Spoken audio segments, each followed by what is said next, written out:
Сәлеметсіздер ме, қымбатты көрермендер, каналымызға қош келдіңіздер. Әлемдегі және Қазақстандағы жаңалықтарды алғашқылары қатарынан біле отырғыңыз келсе, арнадағы подписаться және бір ғана лайк түймелерін баса отыруды ұмытпаңыздар. Ал ендеше бастадым. Петербургте өзенге құлаған автобус. Қазақстан азаматы алғашқылардың бірі болып көмекке жеткен.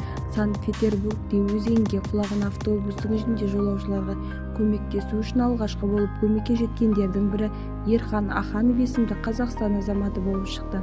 Фонтанка.ру басылымына сұхбат берген Аханов автобус батып бара жатқан кезде жұмысынан кетіп бара жатқан Аханов көлікке жүгіріп барып тросын шығарып қоршауға байлаған. Алдымен суға бір дағыстандық, артынша Ерханның өзі түскен. Бұған дейін басылып суға батқан автобустың ішінде Қазақстан тумасы болған, ол көз жұмғанын жазған. Қазақстан сім ресми өкілі Айбек Смадияр ол Қазақстан тумасы болғанымен азамат емес екені хабарлады. Бізді тамашалауда жалғастырыңыздар. Сау саламатса болыңыздар.